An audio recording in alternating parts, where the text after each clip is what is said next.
अस्सलाम वालेकुम ख़वातीन और हज़रात, उम्मीद है कि आप सब खैर खैरियत से होंगे। नाज़रीन, 13 अक्टूबर 2024 को वो दिन आ गया जब स्पेस एक्स ने अपना स्टारशिप सुपर हैवी का बूस्टर जो है वो वापस ज़मीन पर खैर खैरियत से लैंड कर लिया। अच्छा, ये जो मैं आपको बात बता रहा हूँ बहुत सारे लोगों को शायद पता भी नहीं होगी। स्पेस एक्स जो है ये 2002 में इलॉन मस्क ने बनाई थी कंपनी, और ये प्राइवेटली हेल्ड कंपनी है, ये पब्लिक कंपनी नहीं है। इसमें यानी इसके शेयर्स नहीं है कोई भी। ये जिनके पास है बस लोगों को प्राइवेटली हेल्ड है, उसको मेजरली ओन करते हैं इलॉन मस्क। अच्छा, इस कंपनी ने 2002 में अपने ऑपरेशन स्टार्ट किया। उस वक्त रिसर्च एंड डेवलपमेंट में अपना पैसा पूसा लगाया, और 2015 में जाके इनका पहला सक्सेसफुल रॉकेट जो लॉन्च होकर वापस लैंड हुआ था ज़मीन के ऊपर, वो 2015 की बात है। अच्छा, ये इससे पहले क्या होता था कि जो भी रॉकेट्स स्पेस में जाते थे, स्पेशली नासा के या फिर बाकी भी रशियन स्पेस एजेंसी के या चाइनीज़ भी, वो यूजुअली ऊपर जाते हैं और उसके बाद वापस आके कहीं ज़मीन पे गिर जाते हैं, उनके जो बूस्टर होते हैं। अच्छा, इसमें होता ये है कि रॉकेट के ऊपर बेसिकली पेलोड ऊपर होता है, नीचे पूरा बूस्टर होता है, जो ज़्यादातर पोर्शन होता है, और वो जो ज़्यादातर पोर्शन होता है खर्चा ज़्यादा उसी के ऊपर होता है। और वो जब ऊपर जाकर वापस नीचे गिरता था तो वो यूजुअली तबाह हो जाता था, या अगर कोई इस्तेमाल के काबिल होता भी था दोबारा तो उसके रिपेयर में बहुत पैसा लगता था और बहुत टाइम लगता था। तो इन्होंने जो आइडिया इनका था स्पेसएक्स का, वो ये था कि सस्ते और रीयूजेबल रॉकेट्स बनाना। रीयूजेबल रॉकेट्स यानी कि वो जो बूस्टर होता है वो ऊपर जाएगा और वो वापस आएगा, लैंड कर जाएगा पेलोड ऊपर छोड़कर स्पेस में। तो इनका जो सबसे पहले सक्सेसफुल था उसका नाम था फैल्कन 9, और ये 2015 में था। आप इसकी वीडियोस भी देख सकते हैं जो पहला सक्सेसफुल इन्होंने लॉन्च किया था। उसके बाद इनको बहुत बड़े बड़े कॉन्ट्रैक्ट्स मिलने शुरू हो गए नासा इनकी जानिब से। 2016 में इन्होंने ये इलॉन मस्क ने रिवील किया था कि जी ये एक ऐसे प्रोजेक्ट पे काम कर रहे हैं जिसका नाम था स्टारशिप, और स्टारशिप सुपर हैवी साथ इसका बूस्टर होगा, और इसका मकसद है इंसानों को दुनिया से निकाल कर दूसरे जो सैयारे हैं उन तक भी पहुंचाना। तो सुपर हैवी बेसिकली अब तक का ये सबसे बड़ा रॉकेट है, स्पेसशिप है, जो कि बनाया गया है इंसानी तारीख में। इसमें जो ऊपर जो स्पेसशिप है जिसके अंदर लोग बैठ के या फिर सामान रख के अगर दुनिया से बाहर किसी और जगह, मिसाल के तौर पे चांद पे या फिर मरीख या मार्स के ऊपर लेकर जाने के लिए जो ऊपर स्पेसशिप है, उसकी हाइट है 50 मीटर। 50 मीटर हाइट, आप अंदाज़ा लगाएं कि 50 मीटर हाइट कितनी होती है। तकरीबन यूजुअली एक घर की छत जो होती है, एक कमरे की छत, वो 10 से 11 फुट की होती है।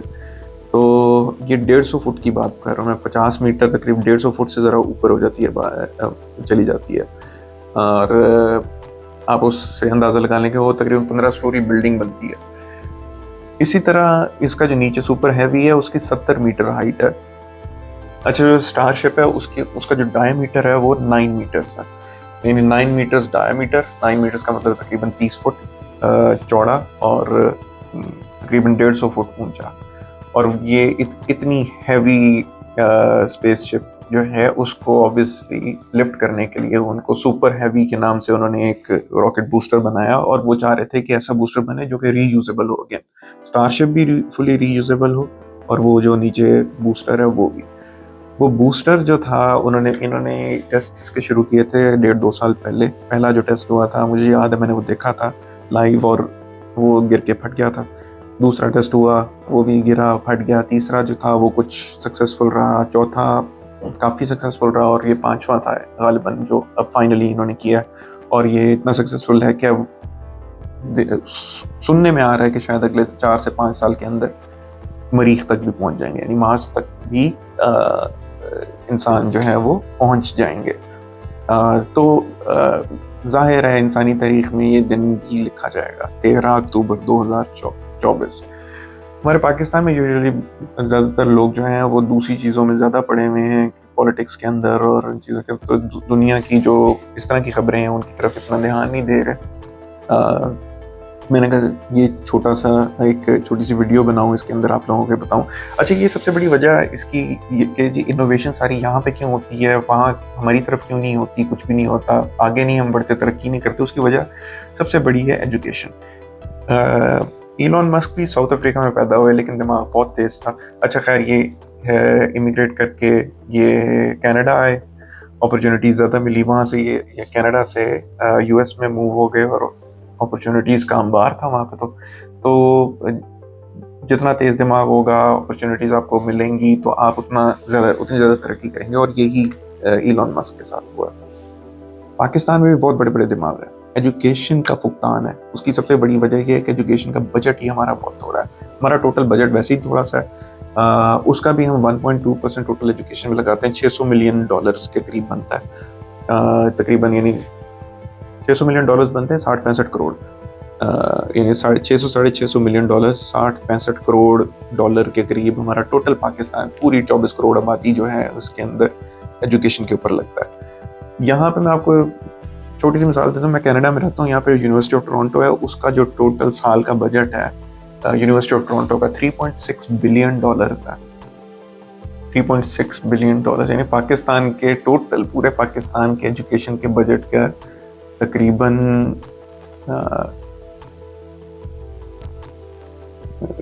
बन जाता है 6-7 गुना।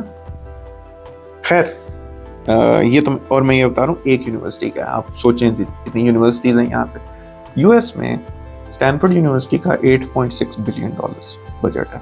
उनकी जो 100वीं रैंक यूनिवर्सिटी है ना, 100 रैंक यूनिवर्सिटी, उसका बजट इस वक्त है पूरे पाकिस्तान का जो बजट है एजुकेशन का, उसके बराबर। उनकी जो 100th रैंक यूनिवर्सिटी है। आप सोचें एजुकेशन पे कितना लगाते हैं, और एजुकेशन पे लगता है तो रिसर्च एंड डेवलपमेंट पे लगता है। आप एजुकेशन में लगाएंगे बजट तो रिसर्च एंड डेवलपमेंट में लगेगा, और आप इनोवेशन करेंगे, कोई इस तरह की आप चीज़ें प्रोड्यूस करेंगे जिनको आप एक्सपोर्ट करेंगे, तो ही पैसा आएगा, वरना तो पाकिस्तान कभी भी नहीं आगे जा सकता। मिसाल आपको मैं देता हूँ, 1965 में सिंगापुर जो था वो आज़ाद हुआ, और इतना गरीब था, इतने बुरे हालात थे वहाँ के, कि मलेशिया ने उसको लेने से, उन्होंने कहा कि हम मलेशिया के साथ रहना चाहते हैं। मलेशिया ने कहा जी हम नहीं रखना चाहते, आप अलग ही रहें। गुर्बत थी, बहुत ज़्यादा बुरे हालात थे। 1965 में आज़ाद हुआ, वो एक बंदा था जिसकी वजह से, यानी जिसने लीड किया उनको, उस बंदे ने डंडे के साथ लीड किया। वो एक किस्म की डिक्टेटरशिप थी, लेकिन वो बंदा अपनी आवाम को उठाना चाहता था, और 1980s में वो ऑलरेडी सिंगापुर, यानी 15 साल के अंदर मैन्युफैक्चरिंग में, पेट्रोकेमिकल्स में एशिया में टॉप के कंट्रीज के अंदर आ गया था, और 90s में तो सुपर पावर बन चुका था एशिया की। और इस वक्त एशिया की सबसे बड़ी financial market Singapore, financial market सबसे बड़ी एशिया की जो है वो इस वक्त सिंगापुर है। दूसरी तरफ अगर आप यूरोप में चले जाते हैं तो लंदन स्टॉक एक्सचेंज है, जिस तरह आपको पता ही है लंदन स्टॉक एक्सचेंज है, उधर जापानीज स्टॉक एक्सचेंज है, इधर नीचे सिंगापुर स्टॉक एक्सचेंज है, और यहाँ पे न्यूयॉर्क स्टॉक एक्सचेंज है नॉर्थ अमेरिका के अंदर। ये मशहूर स्टॉक एक्सचेंजेस हैं। तो उसकी वजह भी यही थी कि उन्होंने एक तो मैन्युफैक्चरिंग प्रोडक्शन के अंदर पैसा लगाया, बड़ा फोकस करके, और एजुकेशन के अंदर बहुत ज़्यादा पैसा लगाया। इस वक्त सब बहुत बड़ी बड़ी इनोवेशंस जो होती हैं वो सिंगापुर से होती हैं। आप कई दफ़ा देखेंगे BBC CNN में नई नई डिस्कवरीज हो रही होती हैं यूनिवर्सिटी ऑफ सिंगापुर से। हम लोग थोड़ा बजट, उस थोड़े बजट का भी हमने एक बहुत थोड़ा सा हिस्सा ही, सिंगापुर अगर अपने एजुकेशन में लगाता होगा तो शायद 5 से 10% लगाता होगा। अच्छा, इंडिया को देख लें, इंडिया का हमसे कितना गुना ज़्यादा बड़ा बजट है। हमसे मेरा ख्याल है 20 गुना बड़ा होगा उनका बजट, एनुअल बजट। उसका भी 3% वो लगाते हैं एजुकेशन के अंदर। इसी वजह से आप देखते हैं इतने बड़े बड़े जो नाम है, सत्या नाडेला, या फिर ये गूगल के जो CEO है सुंदर पिचाई, उसके अलावा भी बहुत बड़े बड़े इंडिया के नाम हैं, जो सारे सबसे बड़ी जो दुनिया की कंपनीज हैं उन सबको वो लीड कर रहे हैं। मैं यहाँ जिस बैंक में काम करता था, TD बैंक, उसके भी जो CEO थे भरत मसरानी, बेसिकली इंडियन थे, पीछे से गुजराती आई थिंक।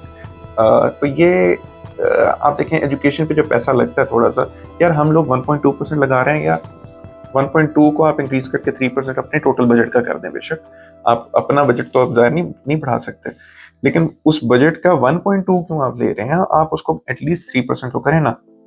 और इतना करेंगे, कुछ थोड़ी सी उम्मीद जागेगी, कुछ लोग जो हैं जिनको अपॉर्चुनिटीज नहीं मिलती, इसी वजह से आप लोग, अच्छा वो भी जो 1.2% होता है वो भी आप पूरा प्रॉपर सही तरह से नहीं लगाते, उसको भी आप या तो मिनिस्टरों की गाड़ियों में लगा देते हैं, या फिर वो जो एजुकेशन डिपार्टमेंट्स होते हैं जगह जगह के, उनकी जो अफसरान हैं उनकी मराहत में लगा देते हैं और गाड़ियों पे लगा देते हैं ज़्यादातर बजट। और बेवजह के लोग अपने उसमें भर्ती किए हुए हैं जिनको अपनी तनख्वाहें देनी होती हैं, या अपनी पसंद के लोग अपने किए हुए हैं वहाँ पे भर्ती।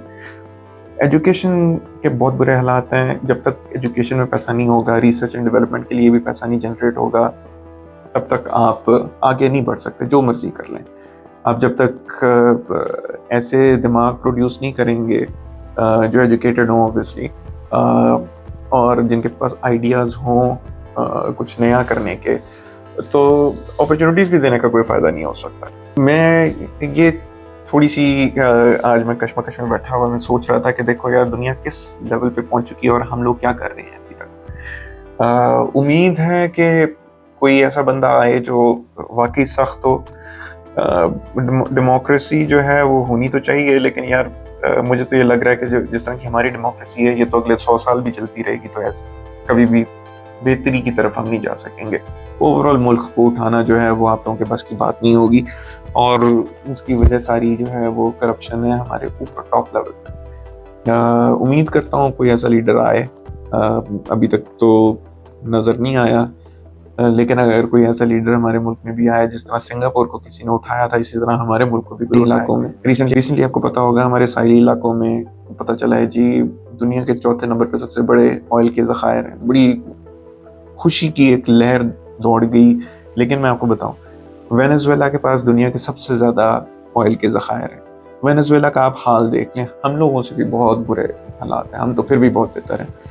तो इसलिए ना, इस तरह की चीज़ें जो होती हैं, ये सिर्फ ये वक्ती तौर पे आप खुश हो सकते हैं 1-2 दिन के लिए, लेकिन लॉन्ग टर्म में अगर उन चीज़ों का फ़ायदा उठाना है, तो आपको फिर ऐसे हुक्मरान भी चाहिए जो जिनका फोकस हो कि हमने अवाम को ऊपर करना है, बजाय इसके कि अपनी जेबें भरनी है और मुल्क को कंगाल कर देना है, और फिर उसके बाद बाहर आके कहीं पे बैठ जाना है और एंजॉय करना है। तो उम्मीद करता हूँ पाकिस्तान जल्द आगे जाएगा, कुछ ना कुछ फ़र्क पड़ेगा। मैं ये भी वैसे चाहूँगा, मैं तो ये कोशिश करता हूँ कि जो भी पाकिस्तान में इस वक्त नौजवान हैं, उनसे जिनसे भी बात होती है मेरी, मैं कोशिश करता हूँ उनको पुश करूँ कि वो पाकिस्तान से बाहर निकलें एजुकेशन के लिए, एजुकेशन हासिल करें जितनी ज़्यादा हो सके। उसके बाद आहिस्ता आहिस्ता देखेंगे मुल्क जो है वो ठीक हो सकता है या नहीं हो सकता। वो तो जब तक पाकिस्तान के अंदर से बैठे हुए लोग उसको ठीक नहीं करेंगे, तब तक मुल्क नहीं ठीक होगा, ख़ासतौर पर हुक्मरान।